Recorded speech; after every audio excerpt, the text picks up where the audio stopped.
bà số đấy không đánh nhầm đấy cứ iPhone XS bà XS cho mà mơ version vì tích má trên đó có báo bà iPhone XS đã thật là lơ version đọc làm bấy làm pơ làm buồn bà tụ sắp ní cứ do mà tôi cả đâm là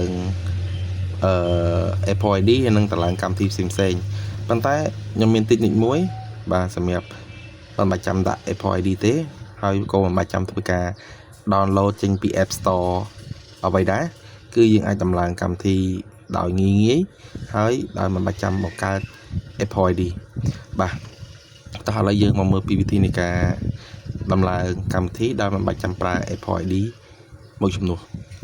អូខេឥឡូវយើងចូលមកស្រេនេះសិនមក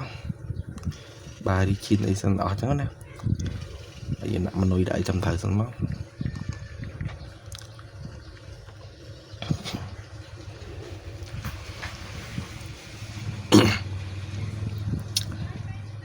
បាទឃើញថា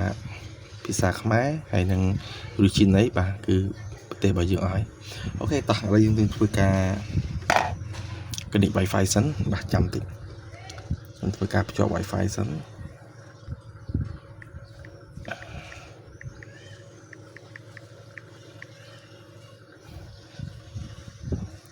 បាទអញ្ចឹងខ្ញុំធ្វើការអត់ដូចចូល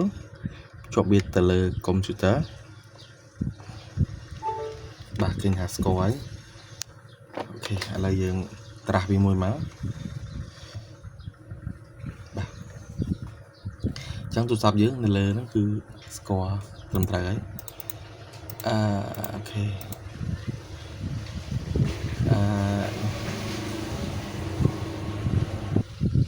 បាទឥឡូវយើងបញ្ចូលរូបភាពមួយទៅមកនៅក្នុងទូរស័ព្ទដៃយើងហ្នឹងរូបភាពអ្វីក៏ដោយបញ្ចូល photo ហើយយកពាក្យថា import photo ដល់ពាក្យ file បាទខ្ញុំមានរូបថតមួយឯនេះរូបថតបងប្អូនបញ្ចូលរូបថតអ្វីក៏ដោយក៏បានដែរអូខេខ្ញុំដាក់រូបថតមួយទៅគាត់ថាជាឧទាហរណ៍ទេអញ្ចឹងវារងចាំធ្វើការដំឡើងនេះអញ្ចឹងយើងគ្រាន់ dismiss មកនេះវាដំឡើងហើយអូខេអញ្ចឹងចុចលើវាមកបាទហើយយកពាក្យថា Volume and Calculator អញ្ចឹងវានឹងបញ្ចូលរូបភាពនៅក្នុងទូរស័ព្ទដៃយើងហើយបាទយើងរងចាំបន្តិចអូខេ allow វាមកអូខេយក allow full access បាទអញ្ចឹងរូបភាពរបស់យើងគឺចូលបានដោយជោគជ័យហើយបាទអូខេបាទអូខេអញ្ចឹងយើងអាចប្រើប្រាស់ហើយនឹងអាច download ចេញពី CU Tool នៅលើទូរស័ព្ទដៃនឹងបានហើយបាទឥឡូវយើងធ្វើការដកដូចចេញមកបាទឥឡូវយើងចូលមកធ្វើការ download ឥឡូវតើខ្ញុំចង់ download YouTube មួយបាទ install មក Messenger អូខេ install ឬក៏ Facebook ឲ្យតទៀតមកយើងចង់បានអីយើង download នឹងមកបាទតទៀតចូលឲ្យ app នេះទៀតមកបាទវាមានច្រើន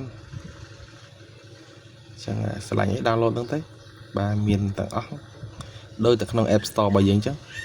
បាទអញ្ចឹងវាធ្វើការ download ទេអញ្ចឹងវីដេអូនេះនិយាយអំពីការ download កម្មវិធីនៅលើ iPhone ដោយមិនបាច់ចាំប្រើ Apple ID ជំនួសបាទអញ្ចឹងវីដេអូនេះគឺមានតែប៉ុណ្្នឹងទេគឺអរគុណច្រើន